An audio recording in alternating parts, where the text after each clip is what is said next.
네, 의원님 안녕하세요. 아, 예, 최 교수님 안녕하세요. 네, 안녕하세요. 저희 멸콩TV고요. 예, 예. 네, 저희 정책위원장님이신데 저희 네. 이번에 선거 어떻게 생각하시는지 한번 여쭤보려고 전화드렸어요. 이번 선거는 뭐 야당의 승리로 볼 수밖에 없고요. 네, 물론 2020년 총선에서 당시 국힘의 전신인 그 미래통합당이 103석을 했습니다만 그때는 미래통합당 출신 내지는 미래통합당 후보로 볼 수 있는 무소속 당선자들이 더 많았거든요. 네. 그래서 뭐 그 이후에 대략 115석 정도를 확보를 했는데 이번에는 무소속 당선자는 한 명도 없는 상태에서 지금 108석이 됐단 말이죠. 그렇죠. 네, 그래서 야당의 승리라고 할 봐야 수밖에 되는 없다. 것이고, 네. 예. 그리고 무엇보다도 야당이 이렇게 큰 승리를 거두게 된 데에는 윤석열 대통령의 어떤 국정 운영의 성과보다 그 태도가 더 오라버니, 영향을 끼친 거 아닌가 싶어요. 오라버니, 조심하십시오. 오라버니, 조심하십시오. 아니, 말은 바로 해야죠. 조심하십시오. 오라버니, 조심하십시오. 네. 네, 그러시고요. 네. 지금 방송하고 있는 거죠? 방송하고 있어요. 네. 그래서 무엇보다도 지금과는 좀 다른 모습을 윤석열 대통령이 보여주셔야 여당의 상황이 좀 나아지지 않을까라는 생각이 드는데 네. 이번 총선에서도 국민의힘이 수도권에서 워낙 많이 패했기 때문에 네. 수도권에서 정치를 하는 사람들하고 영남에서 정치를 하는 사람들 간에는 인식의 차이가 사실상 크거든요. 그렇죠.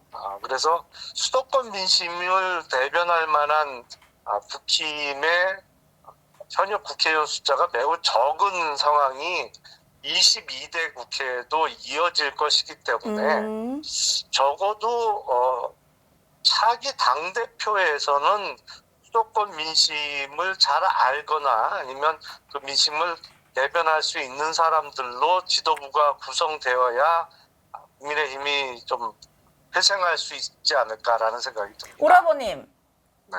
의원님, 정책위원장님, 저희 네. 그러면은 민주당에 대해서 한마디 해주신다면?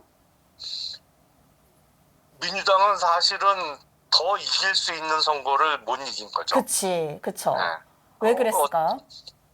가장 그 막판에 영향을 끼친 이유는 그 민주당의 막말 후보와 문제 많은 후보들의 공천을 끝까지 유지한 게 제가 보기엔 한 10석 가까이 까먹지 않았나 싶어요. 특히 그 수원 정회에서 비록 본인은 당선됐습니다만 네. 김준혁 후보의 발언은 이게 뭐 어마어마하게 말도 안 돼서. 간표 효과를 가져오는 말들이 뭐 한두 개가 아니었거든요. 근데 본인은 근소한 차이로 당선은 됐습니다만 수도권 이쪽도 낙동강 벨트 쪽에서 적은 표차로 낙선한 민주당 후보의 낙선의 1등 공신 아닌가라는 생각이 듭니다. 그리고 무엇보다도 이재명 대표가 더불어민주당을 완전히 친명당으로 만들겠다는 것을 공천 과정에서도 명확히 했기 때문에 민주당 지지층이 또 다 친명은 아니거든요. 맞죠. 그래서 그런 부분에 있어서 훨씬 지금보다도 더 많은 의석을 확보할 수 있었음에도 불구하고 그런 것 때문에 200석은 못 넘겼다. 범야권이. 저는 그렇게 보고 있습니다. 역시 치명적이시네요. 알겠습니다.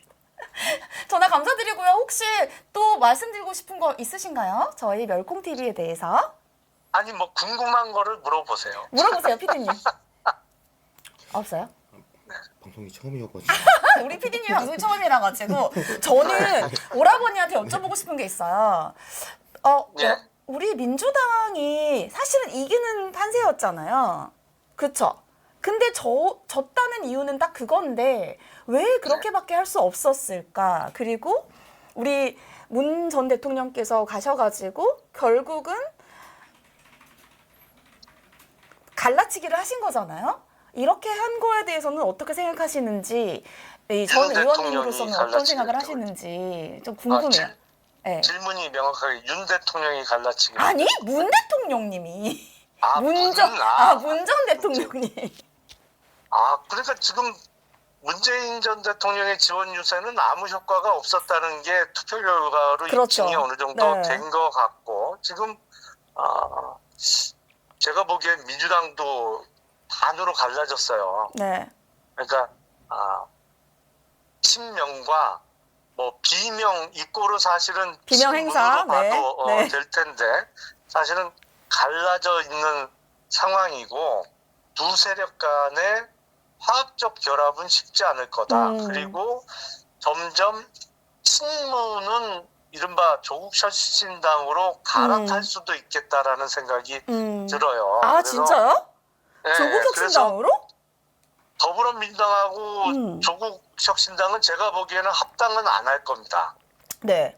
끝까지 합당은 안 하면서 이른바 경쟁 관계로 가지 않을까. 그리고 총선 이후에 아마 뭐 내년이 될 가능성이 높습니다만 국회의원 보궐선거가 생기게 되면 이번에는 조국 혁신당이 비례대표 후보만 냈지만 네. 보궐선거에는 지역구 후보도 내면서 더불어민주당하고 경쟁하는 관계로 갈 가능성이 높아 보이고 차기 대선에서도 그런 관계는 이어지지 않을까 싶은데 그런 의미에서 사실상 지금 그냥 우리가 한 묶음으로 민주당 지지층이라고는 부르지만 그 지지층이 사실상 둘로 쪼개져 있는 상황이라 국민의힘이나 윤석열 정부가 조금만 잘했어도 지금보다는 확실히 더 많은 의석을 얻을 수 있는 기회는 있었는데 더군다나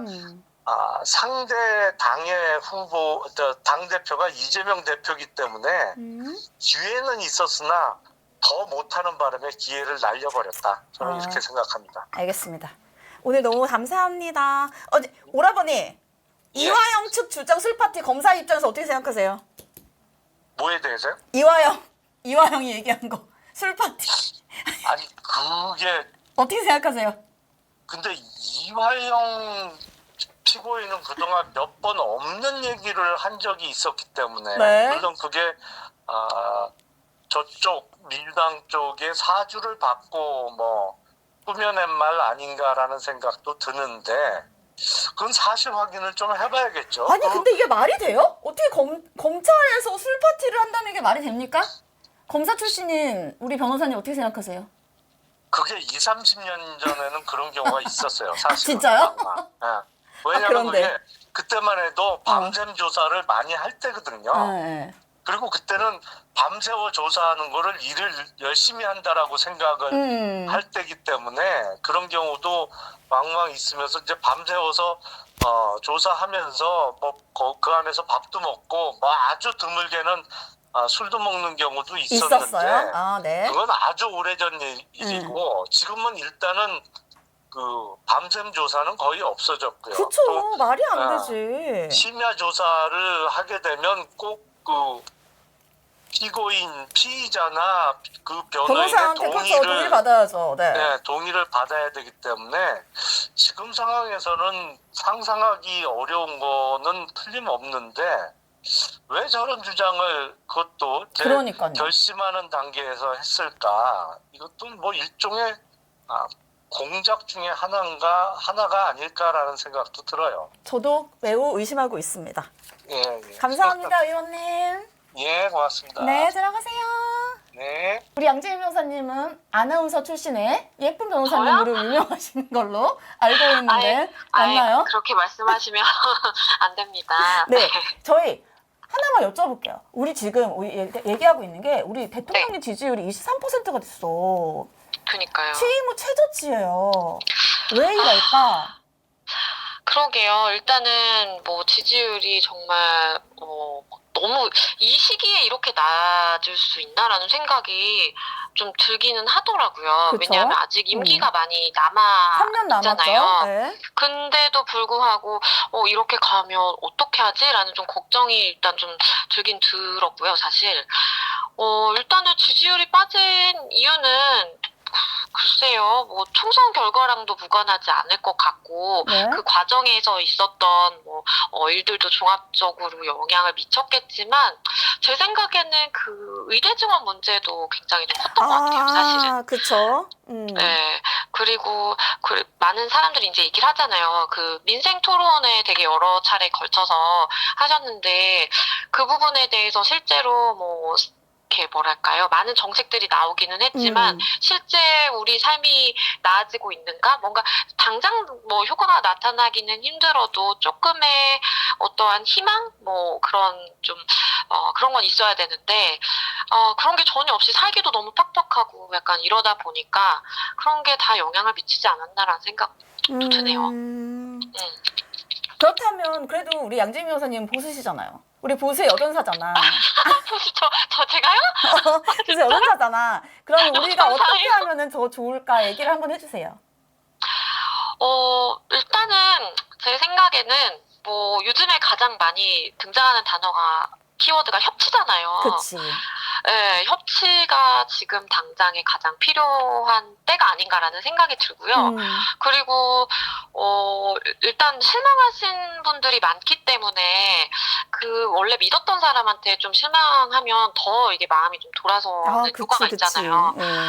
그런 좀 실망감이 큰 것 같아서 사실은 지금이라도 어쨌든 뭐 좀 달라지는 모습을 보여주셔야 되는 때인 것 같고 그렇기 때문에 협치를 위해서 여러 가지 뭐 얘기들이 나오는 것 같아요. 뭐 인사 문제도 그렇고 그런 걸 보면 그래도 노력을 하고 계시기는 하시나 저는 전향적인 노력이 필요하다라는 좀 생각을 해봅니다. 알겠습니다. 우리 양지민 변호사님은 보수의 여전사시니까 우리를 너무 사랑하시지만 그런 마음이 든다. 여기까지 얘기를 하고 전화 통화 감사해요. 네, 전화 주셔서 감사합니다. 네, 들어가세요. 네. 여보세요? 대변인 네, 안녕하세요. 예, 안녕하세요. 네, 정광재입니다. 안녕하세요. 네, 정광재 대변인님 저희 멸콩TV 지금 진행하고 있고요. 네, 대변인님, 축하드립니다. 예, 아니요. 애독자입니다. 멸콩TV. 네. 네, 대변인님 저희 이번 예. 총선 얘기 좀 해주시고 앞으로 우리 네네. 어떻게 할 건지 얘기 좀 해주시고. 예, 그러시죠. 제가 근데 당 대변인이라는 공식 타이틀을 맡고 있어서 네. 하는 말씀들이 조금 좀 조심스러울 수는 있습니다. 네. 그러나 뭐 물어보시는 일이라면 제가 아는 한에서는 충분히 설명을 드릴 수 있도록 하겠습니다. 네. 물어보시죠. 예. 저희 이번에 저희 생각보다 조금 저조했어요. 너무 안타깝게. 네네. 네, 왜 그랬을까요? 일단 윤석열 정권 만 2년이 거의 되는 시점에서 선거가 이루어졌는데 네. 뭐 많은 분들이 정권 심판론 성격이 강했다 이렇게 얘기를 하잖아요. 네. 그런데 뭐 우리 또 지지하시는 분들은 이게 대통령이 꼭 잘못해서 이런 성과가 이런 결과로 그건 이어졌느냐라고 아니죠. 얘기하는 네. 분들도 있어요. 네. 왜냐하면 경제 환경이 너무 안 좋았던 게 가장 큰 원인이었던 것 같아요. 맞아요. 그러니까 네. 뭐 고금리, 고유가, 고물가 이게 사실 글로벌 공급망 체인의 이 변화 또 미국의 고금리 이런 것 때문인데 이것은 우리 대통령이나 아니면 뭐 국내적으로 대응하기가 굉장히 어려운 그렇죠, 이슈였는데 그렇죠. 네. 이런 거시적인 환경이 굉장히 안 좋은 상황에서 치러졌기 때문에 뭐 상당히 좀 저조한 결과로 이어졌는데 물론 이렇게 얘기는 할 수 있습니다. 그럼에도 불구하고 국정을 책임지고 있으니까 그 문제에 대해서 조금 더 적극적으로 대응할 수 있는 상황이었지 않냐 이렇게 얘기하시는 분도 있을 것 같아서 그런 부분들은 또 새겨들어야겠죠. 예를 들어서 뭐 국내 농수산물 가격 급등 같은 거 이런 거 있잖아요. 네. 그런 것은 우리가 조금 더 적극적으로 대처했으면 좋지 않았을까라는 생각 들고요. 또 하나는 뭐 대통령실의 뭐 소통이 좀 부족했다 이런 얘기들도 하는데 그것은 당도 일부 책임은 뭐 있다고 봐야죠. 대통령이 이렇게 불통하는 이미지가 굳어지는 것 같으면 당도 적극적으로 좀 나서서 민심을 전달하는 역할을 했었어야 되는데 그러니까 뭐 대통령실의 모든 책임을 넘기기는 어렵겠습니다. 예. 조심스럽게 말씀드리는 겁니다. 예. 그러면 대변인님, 저희 다음 스텝은 어떻게 가야 될까요? 우리요. 이제 앞으로 남은 그 전국 단위 선거가 2년 후에 지방선거고, 그쵸? 3년 후에 대선이잖아요. 네. 사실 우리나라가 대통령제 국가이기 때문에 총선의 승리도 굉장히 중요하지만 무엇보다 중요한 건 대선 대선이죠. 승리잖아요. 그렇죠. 네. 그리고 또 정권 재창출이라는 과제를 안고 있기 때문에 네.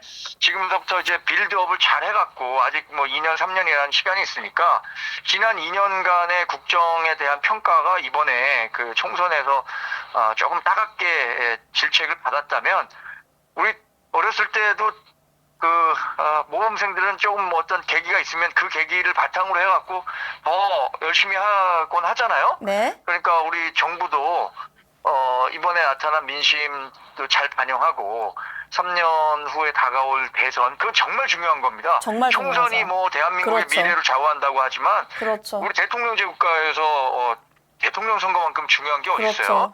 지난 2022년에 문재인 정권을 일반적으로 이제 10년 정권 교체설을 띄고 네. 우리가 그럼요. 정권 찾아온 것처럼 그때는 20년이라고 얘기했죠. 네 맞습니다.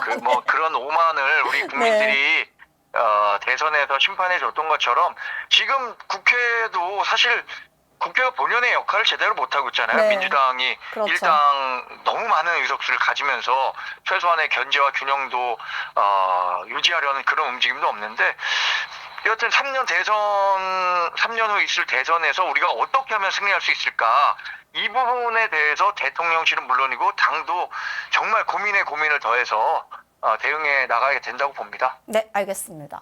너무 네. 감사해요. 혹시 저희 지금 열콩TV에서 막 네. 정광재 대변인님 늘 응원합니다. 난리가 났어요, 지금. 아유. 저도 한번 꼭 출연하겠습니다. 네, 한번 연락 주시고 저희 네. 여기 한번 응원 좀 한번 해주세요.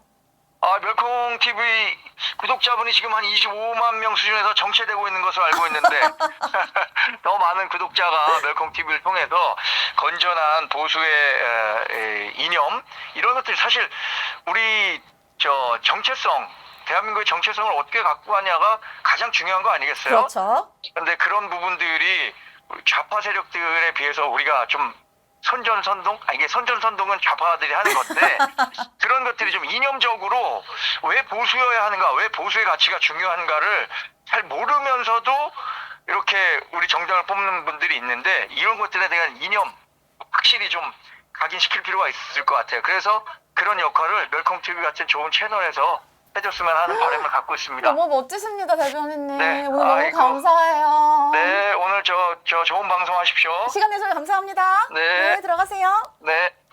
국장님, 네, 안녕하셨어요. 잘 지내셨어요? 잘 지내고 있습니다. TV에서 많이 보고 있습니다. 최 변호사님, 저 지금 진행을 축하드립니다. 아니요, 국장님. 저희 네. 빨리 제가 대통령실 있을 때도 국장님이 저한테 엄청난 많은 얘기를 해주신 거 제가 알고 있고. 엄청난은 아니고 딱 한 번이죠. 예. 얘기 좀 해주세요. 저희 지금 어떻게 해야 되고 앞으로 어떻게 해야 될까요? 총선 진 건 일단 기울어진 운동장 때문입니다. 그쵸. 예, 먼저 경기를 제대로 하려면 평평한 운동장에서 양쪽 실력을 보여야 되는데 이미 운동장이 기울어졌어요. 네. 그러니까 그 기울어진 운동장에서 이기려면 어떻게 돼요? 어떻게 해야 돼요? 못 운동장을 이기지. 평평하게 만들어야죠. 못 이기지. 어떻게 이겨. 그럼요. 지금 우리가 착각을 한 게 국민의힘이 착각을 한 게 보수 결집만 하면 이길 수 있다고 생각을 했어요. 왜냐하면 보수가 진보보다 더 많다 이렇게 생각을 했거든요. 그런데 그게 아니에요. 헌정사상 최초로 민주당 계열 정당이 3연패했어요. 3연승. 오 마이 갓. 이게 헌정사상 처음 있는 일이에요. 그러니까 12년 동안 계속 지금 입법부를 권력을 장악을 했어요. 근데 민주당은 그래 본 적이 없거든요. 더군다나 또 한 가지 말씀드릴까요? 네? 정당의 이름이 한 번도 안 바뀌고 3연승한 건 처음이에요. 그쵸. 그러니까 이쪽 국민의힘은 3연승 하긴 했는데 14대부터 16대까지. 근데 그때 이름이 다 바뀌었어요. 그러니까요. 처음에 민주자유당에서 신한국당에서 그다음에 한나라당으로. 이게 왜 중요하냐면 이름이 안 바뀌고 계속 더불어민주당으로 3연승 한다는 건 지지층이 이탈 안 하고 계속 지지를 보이고 있다는 뜻이거든요. 네. 그러니까 고정 지지층이 굉장히 탄탄하고 두꺼워졌다는 뜻이에요. 그렇죠. 그런데 국민의힘은 사실 보수만 결집하면 우리가 훨씬 더 많아라고 착각을 했지만 사실은 이번에 탁탁 터는 거거든요. 정말 탁탁 털어서 2번이나 21대나 맞아. 22대나 100석 바로 위 정도밖에 실력이 안 된 거였어요. 자, 그러면 어떻게 해야 돼요? 어떻게 해야 될까요? 자, 우리 이쪽 보수 지지층 이외에 다른 지지층을 끌고 와야 돼요. 그렇죠. 그렇죠. 그래야 네. 이제 동등해지겠죠. 네. 그렇다면 어디? 지금 이 민주당은 30, 40, 50, 일부 60까지 전부 다 탄탄한 지지를 하고 있어요. 그러면 이 정당은 어떻게 해야 되느냐? 60, 70 이상으로만 승부는 못 걸어요. 못 걸죠. 그러면 30, 40을 어떻게 마음을 돌려서 이 국민의힘을 지지하게 만드느냐. 이래야 되는데 솔직히 말씀드리면 이번에 세대 교체 제대로 안 됐잖아요. 안 됐죠. 이번 국회가 역대 최고령 국회인 거 아세요? 그래요? 몰랐어요. 당선인들 평균 연령이 56.3세인데 아, 지금까지 최고령이 20대였어요. 20대 국회. 그때가 55.5세였어요. 0.8세가 더 늘어났어. 그러면 방법은 이거예요. 40, 50, 30, 40, 50, 특히나 40, 50을 상대를 하는 그런 전략이 필요해요. 그리고 그들을 빨리 당협위원장으로 우리 서울 북부나 경기 남부에 배치를 해서 4년 동안 죽어라고 유권자들을 만나게 해야 돼요. 우리는 지금 청년들 어떻게 해요? 최단비 변호사도 청년이시죠? 네, 아직 청년입니다. 네. 40대시죠? 네. 아, 30대시죠? 왜 이래요? 어쨌든 네. 이런 청년 정치인들 또 40대 정치인들을 우리가 그때 그냥 갑자기 투표일 한 달 전에 공천 줘갖고 야, 한 달 동안 그냥 내려가서 한번 인사해봐 이러면 되겠어요? 안 되죠. 절대 안 돼요. 그러지 말고 지금 임명하는 거예요. 지금 제대로 임명해서 4년 동안 유권자들 만나라. 그리고 4년 동안 정말 소통해라. 이렇게 밭을 갈게 하면 제대로 진검승부가 될 수 있어요. 무슨 말인지 알겠습니다. 정말. 네네. 아니, 우리 이종근 평론가님은 우리 보수를 위해서 항상 좋은 말씀 많이 해주시는데 마지막으로 좋은 말씀 하나 더 해주실 수 있나요? 네네네. 마지막으로 좋은 말씀 하나. 우리 웰컴TV 시청자들을 위해서. 네네. 시청자들을 위해서 한 말씀만 드리면 딱 이겁니다. 희망을 갖자. 희망은 굉장히 많아요. 이번에 나쁜 일만 있었던 건 아니거든요. 맞아요. 들여다보면 가장 좋은 건 뭐냐면 PK예요.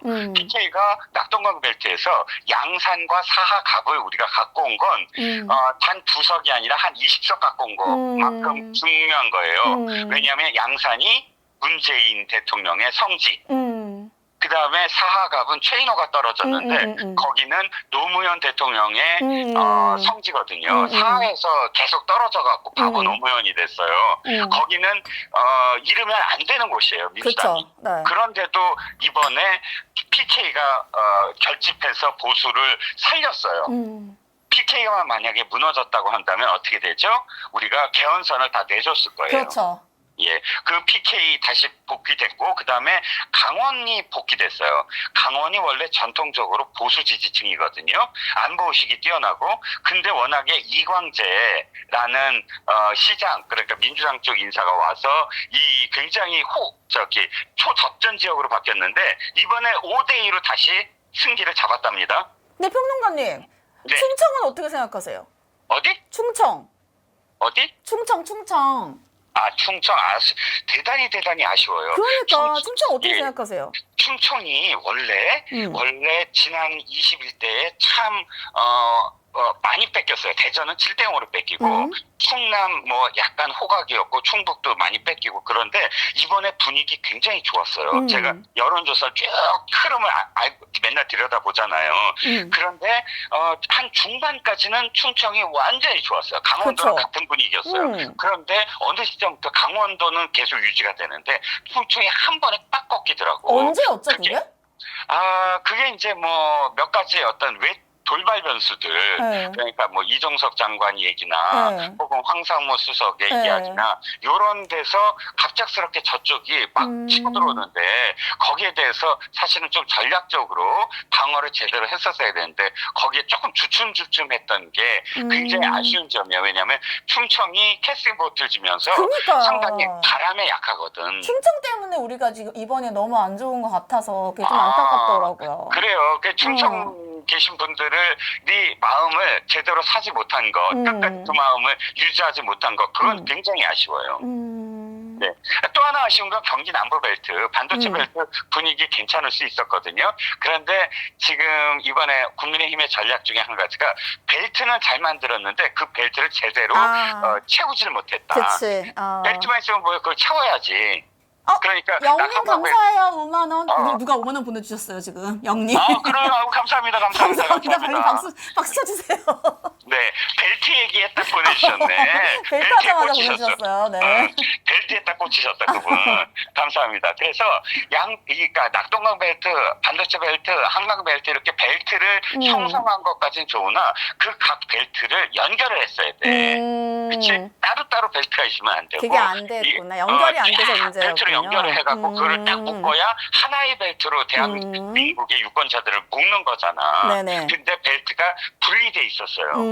그게 스토리를 문제였구나. 딱 엮어냈어야 돼. 그 디테일한 부분에서는 아쉬운 점들이 이렇게 있어요. 그런 게 아쉽다. 알겠습니다. 네. 평론가님 바쁘신데 감사해요. 아니에요. 자주 불러주세요. 나는 최단비 변호사님이 부르면 언제나 열려 있습니다. 전화 드릴게요. 스튜디오로 달려가겠습니다. 들어오세요. 네, 고맙습니다. 네.